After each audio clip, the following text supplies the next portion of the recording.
Rapid fire ಮಾಡೋಣ. 3 questions ಪರಿಮಳ ಅವರು ಸರ್ಗೆ ಕೇಳ್ತಾರೆ, ಸರ್ 3 ಕ್ವಶನ್ಸ್ ನಿಮಗೆ ಕೇಳ್ತಾರೆ. ಈ ಪ್ರಪಂಚದಲ್ಲಿ ಯಾರು ತುಂಬಾ ಲವ್ ಮಾಡ್ತೀಯಾ? ನಿಮ್ಮ ಅಮ್ಮ ಬಿಟ್ಬಿಡು.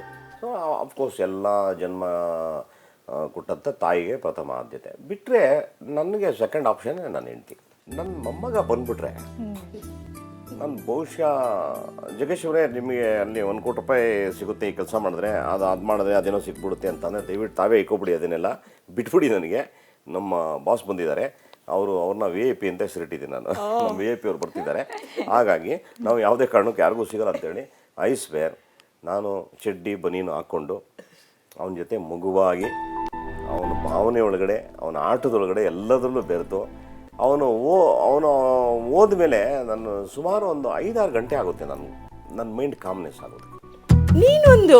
ಒಂದು ಕಂಪ್ನಿಯಲ್ಲಿ ವರ್ಕ್ ಮಾಡ್ತಾ ಇರೋನಿದ್ದು ನಾನೊಂದು ಹೀರೋಯಿನ್ ಆಗಿದ್ದಿದ್ರೆ ನಿನಗೇನು ಅನಿಸ್ತಾನೆ ಇರ್ಲಿಲ್ವಾ?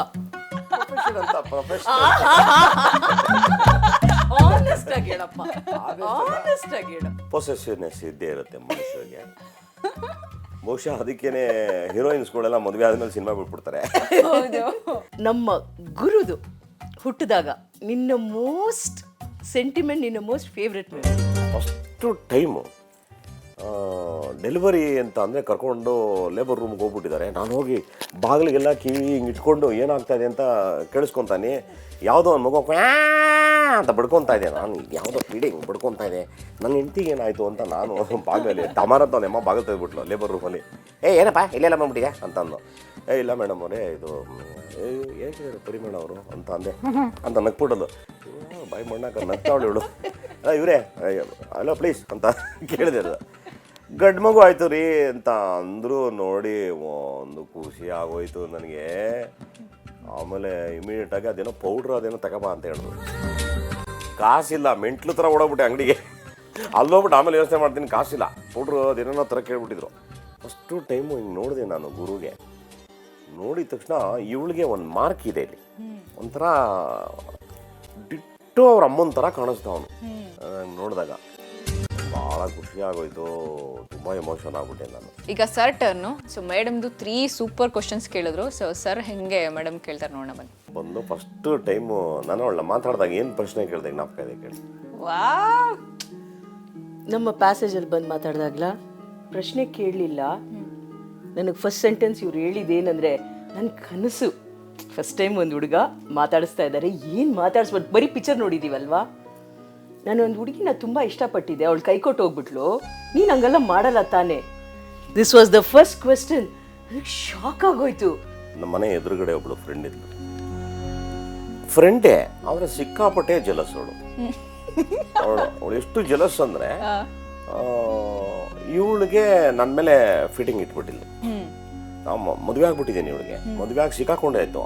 ಸೊ ಇವಳನ್ನ ಇವ್ರ ಫಾದರ್ ಕರ್ಕೊಂಡು ಹೋದ್ರು. ಎಲ್ಲ ನನಗೆ ಪೊಲೀಸ್ ಗಿರೀಸ್ ಎಲ್ಲ ಚೆನ್ನಾಗಿ ಹೊಡೆದಾಕಿ, ಅಶೋಕ್ ಕುಮಾರ್ ಎಲ್ಲ ಚೆನ್ನಾಗಿ ಬರ್ಸಾಕಿದ್ದಾನೆ ನನಗೆ. ಇದೆಲ್ಲ ಆದಮೇಲೆ ಇವಳು ಎಲ್ಲೋದ್ಲು ಗೊತ್ತಿಲ್ಲ ನನಗೆ. 1 year 8 months ಇವಳ ಬಗ್ಗೆ ಇವಳು ಏನಾದ್ಲು ಅನ್ನೋದೇ ಗೊತ್ತಿಲ್ಲ ನನಗೆ. ಹಾಂ, ಸೊ ನನಗೆ ಸಿಕ್ಕಾಪಟ್ಟೆ ಆ ಒಂದು ಪೀರಿಯಡಲ್ಲಿ ಎಷ್ಟು ಬೇಜಾರಾಯಿತು ಅಂದರೆ ನನಗೆ ಅನ್ಇಮ್ಯಾಜಿನಬಲ್ಲು. ಏನೋ ಕಳ್ಕೊಂಬಿಟ್ಟೆ, ಏನು ಮಾಡೋದು, ತಿರ್ಗಾ ಸಿಗ್ತಾಳ ಇಲ್ಲ ಅವಳ ಲೈಫಲ್ಲಿ, ಈ ಥರ ಒಂದು ಟೆನ್ಷನ್ನು. ಆವಾಗ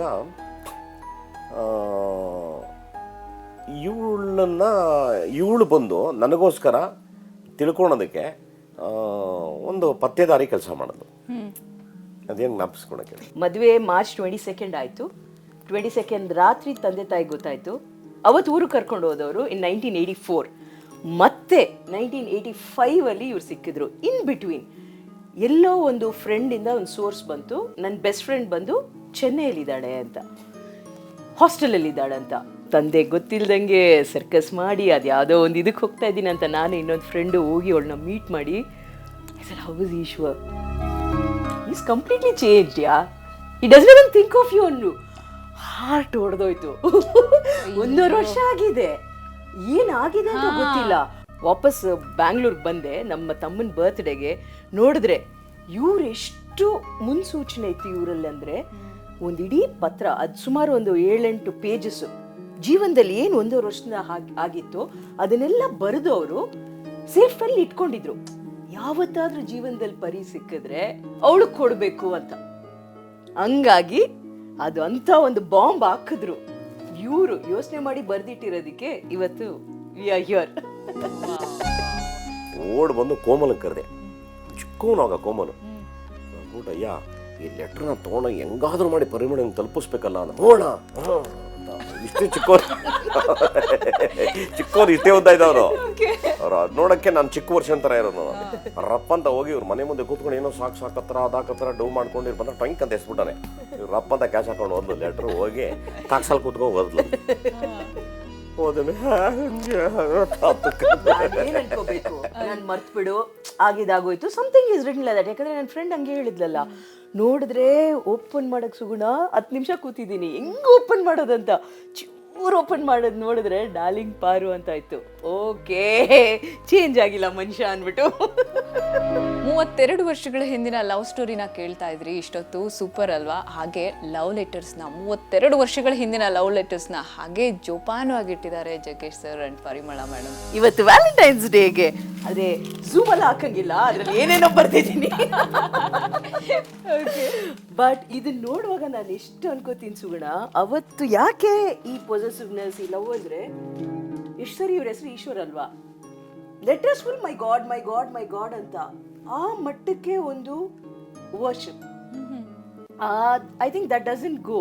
ಇವ್ರು ಮೀಟ್ ಮಾಡಿದ ನಂತರ ಕನ್ನಡ ಕಲಿಬೇಕಂದ್ರೆ ಎಷ್ಟು ಇಷ್ಟ ಅಂದ್ರೆ ಪೋಸ್ಟರ್ಸ್ ಅಂತೆ ಅದಂತೆ, ಅದನ್ನ ನೋಡಿ ಕನ್ನಡ ಕಲ್ತು ಅದೇನೋ ರಾಜ್ಕುಮಾರ್ ಅವ್ರ ಸಾಂಗ್ ಬರ್ತಿದ್ದೀನಿ 4 ಯಾರ ಏನೇ ಅನ್ನಲಿ, ಊರ ಆಸೆ ತಳ್ಳಲಿ, ನಾನಾ ಕಥಾ ಹೃದಯವ ಕೊಡಲಾರೆ, ನಾನಾ ಗೆದ ಹುಡುಗನ ಬಿಡಲಾರೆ. ಇದು ಕನ್ನಡ.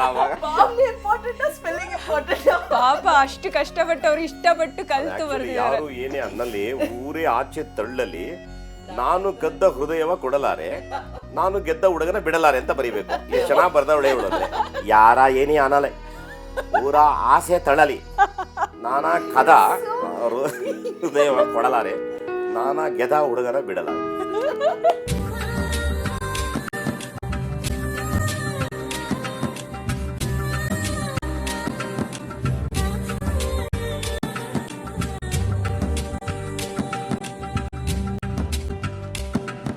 ಪ್ರೇಮಿಗಳ ದಿನಾಚರಣೆಯ ಅಂಗವಾಗಿ ಅವರ ಪ್ರೀತಿಯ ಪರಿಮಳ ಅವ್ರಿಗಾಗಿ ಜಗ್ಗೇಶ್ ಅವರು ಒಂದು ಹಾಡು ಹಾಡೋರಿದ್ದಾರೆ. ಯಾವ ಹಾಡು, ಏನು, ಹೇಗೆ ಹಾಡ್ತಾರೆ, ಸೂಪರ್ ಆಗಿ ಕರೋಕೆ ಜೊತೆಗೆ ಹಾಡ್ತಿದ್ದಾರೆ. ಆಕಾಶ ಬೀಳಲಿ ಮೇಲೆ ನಾನೆಲ್ಲವನು, ಭೂಮಿಗೆ ಬಾಯ್ ಬಿಡಲಿ ಇಲ್ಲೇ ನಾನೆನ್ನ ಕೈ ಬಿಡಲು, ನೀನಿರುವುದೇ ನನಗಾಗಿ, ಈ ಜೀವ ನಿನಗಾಗಿ. ಆಕಾಶದ ಬೀಳಲಿ ಮೇಲೆ ನಾನೆಂದು ನಿನ್ನವನು. ಓಕೆನಾ? ಸೂಪರ್.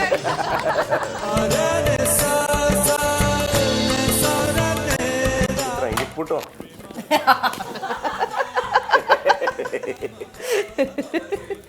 ಈ ಸಮಯಕ್ಕೆ ಯೋಚನೆ ನೋಡಿದ್ರೆ ಹೆಂಗಿರುತ್ತೆ ಅಂದ್ರೆ, ಹಾಯಾಗಿ ಕುಳಿತಿರು ನೀನು ರಾಣಿಯ ಹಾಗೆ, ಆಯಾಸ ಪಡೆದಿರು ನೀನು ಎಂದು ಹೀಗೆ, ಎಲ್ಲ ಕೆಲಸ ಮಾಡಿ ಮುಗಿಸುವೆ ನೀನೇ ಆಗ ಮೆಚ್ಚಿಕೊಳ್ಳುವೆ ಪರಾಂ ಪರಾಂ ಪರಾಂ ಅನ್ನಂಗೆ.